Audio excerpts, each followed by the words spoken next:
Hi అండి, welcome back to my channel Shravani Ujju. నేను previous 3 videos నుంచి కూడా బ్లౌజు ఎలా కట్ చేయాలన్నది చెప్తున్నాను అండి. ఫ్రంట్ పార్ట్ కానివ్వండి, బ్యాక్ పార్ట్ కానివ్వండి, అలాగే హ్యాండ్స్ కటింగు. నేను బిగినర్స్కి చాలా అర్థమయ్యే విధంగానే చెప్తున్నానండి. ఇంకా బాగా అర్థమయ్యేలాగానే చెప్పాలని ట్రై చేస్తున్నాను. నేను ఏమీ టైలరింగ్ అనేది ఎవరి దగ్గర వెళ్ళి నేర్చుకోలేదండి. యూట్యూబ్ చూసే నేర్చుకున్నాను.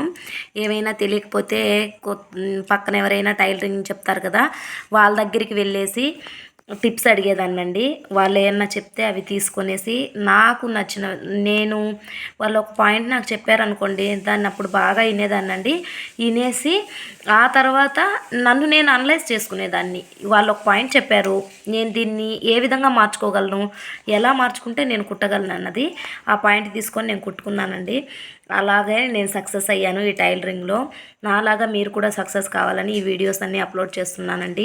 మీకు ఫ్రంట్ పార్ట్ నిన్న ఒక పాయింట్ నేను చెప్పలేదండి, మర్చిపోయాను. ఈ వీడియోలో చెప్తున్నాను. ఒక క్లిప్ మిస్ అయింది, అది ఇప్పుడు ఏంటో చూద్దాము. నిన్నటి వీడియోలో నేను ఫ్రంట్ పార్ట్ కటింగ్ చెప్పాను కదండి, అక్కడ ఒక క్లిప్ మిస్ అయ్యాను అన్నాను కదా. ఆ క్లిప్ ఏంటంటే ఇప్పుడు చెప్తాను. చాలామందికి ఏ సైజు వారికి ఇక్కడ డాట్ సైజు ఎంత పెట్టాలన్నది కొంచెం డౌట్గా ఉంటుందండి. ఆ డౌట్ నేను ఇప్పుడు క్లారిఫై చేస్తాను. స్టార్టింగ్లో నేను ఏ సైజు వారికైనా సరే ఇక్కడ స్ట్రైట్ లైన్ వేసుకుంటాను కదా, ఇక్కడ 1/2 ఇంచు ఇక్కడ 1/2 ఇంచు తీసుకునేదాన్నండి. మ్యాక్సిమం నేను అలానే తీసుకుంటాను. కొంతమందికి మాత్రము ఎలా తీసుకుంటున్నానంటే, సన్నగా ఉన్నారనుకోండి, సన్నగా ఉన్నప్పుడు నేను ఏ మెజర్మెంట్ చెప్పానైతే అదే తీసుకుంటానండి. కొంచెం చెస్ట్ ఎక్కువ ఉంది, లావుగా ఉన్నారు, అలాంటప్పుడు ఇక్కడ ఈ పాయింట్ దగ్గర 2 లైన్లు ఎక్కువ తీసుకుంటానండి. అదేవిధంగా నేను ముందు కస్టమర్ బేస్ని బట్టే నేను తీసుకుంటానండి. వాళ్ళకి మనం కుట్టిన బ్లౌజ్ కంటే వాళ్ళు మనకు ఆది బ్లౌజ్ ఇస్తారు కదా, దాని మెజర్మెంటే నేను ఫస్ట్ చూస్తానండి. అది ఫిట్టింగ్ పర్ఫెక్ట్గా ఉందనుకోండి, మనం ఫిట్టింగ్ కూడా మనం కూడా అలానే పర్ఫెక్ట్గానే కట్ చేస్తాము. అలా లేదు, వాళ్ళు ఏదైనా కొంచెం అడ్జస్ట్మెంట్ చేశారు అంటే నేను లిటిల్ బిట్టే చేంజ్ చేస్తానండి. టోటల్గా ఏం చేంజ్ చేయను, వాళ్ళకు పర్ఫెక్ట్గా సెట్ అవుతుంది.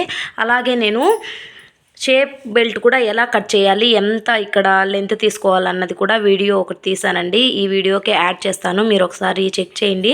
చూసారా ఎంత పర్ఫెక్ట్గా వచ్చిందో. ఫినిషింగ్ కూడా అలానే వస్తుందండి, చాలా నీట్గా వస్తుంది.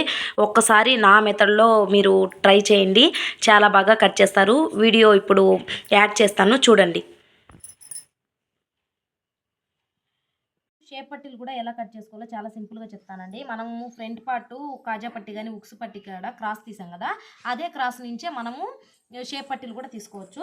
ఇక్కడ మెజర్మెంట్ చూసుకోండి, ఎక్కడి నుంచి ఉందన్నది ఇక్కడి నుంచి పెట్టాను కదా, ఇక్కడి నుంచి చెప్పి ఇక్కడ ఖర్చులకి ఇక్కడ పెట్టేసి ఒక 1/2 ఇంచ్ ఎక్స్ట్రా తీసుకోండి. మనకు ఎక్స్ట్రా క్లాత్ ఉంటేనే మేలండి, మనం ఖర్చుల్లోకైనా తోసేసుకోవచ్చు. కొంచెం తక్కువ ఉంటుంది అంటే మళ్ళీ బ్యాక్ పార్ట్కి ఇబ్బంది అయిపోతుంది, క్లాత్ సరిపోదు, అడ్జస్ట్మెంట్కి చూసుకోవచ్చు.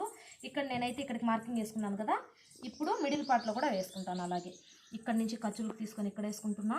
అలాగే ఇక్కడికి వచ్చింది, ఇక్కడికి 1/4 ఇంచ్ కిందికి, ఇక్కడ కూడా అంతే, ఇక్కడ పెట్టేసుకొని ఎక్కడికైతే వచ్చిందో అక్కడికి ఒక 1/4 ఇంచ్ కిందికి సేమ్ మెజర్మెంట్ అండి. ఇప్పుడు నాకు ఇలా వచ్చింది కదా, ఇక్కడనే ఇంకొక ఫోల్డ్ చేసుకుంటున్నా, ఇక్కడి నుంచే ఇలా. చూసారా, నాకు క్లాత్ ఉంది కాబట్టి నేను 2 ఫోల్డ్స్ ఒకేసారి వేసుకుంటున్నానండి. మీకు క్లాత్ లేకపోతే ఎక్స్ట్రా క్లాత్ని జాయింట్ చేసుకోండి సింగిల్ క్లాత్ మీదనే. చూసారా, చాలా సింపుల్గా మనము షేప్ కూడా తీయాల్సిన అవసరం లేదండి. ఆటోమేటిక్గా మన ఫ్రంట్ సైడ్ మనం కాజా పట్టికి కానీ ఉక్స్ పట్టికి కానీ మనం క్రాస్ తీస్తాం కదా, ఆ క్రాస్ షేపే దీనికి సెట్ అయిపోతుంది. ఇక్కడ కొంచెం కట్ చేసుకుంటున్నాను నేను, అంతే. షేప్ ఎంత పర్ఫెక్ట్గా వచ్చిందో చూసారా. ఒకసారి ఈ టిప్ అన్ని యూస్ చేసి కట్ చేయండి, చాలా బాగా వస్తుంది కటింగ్ అన్నది. మీకు ఫిట్టింగ్ కూడా చాలా బాగుంటుంది.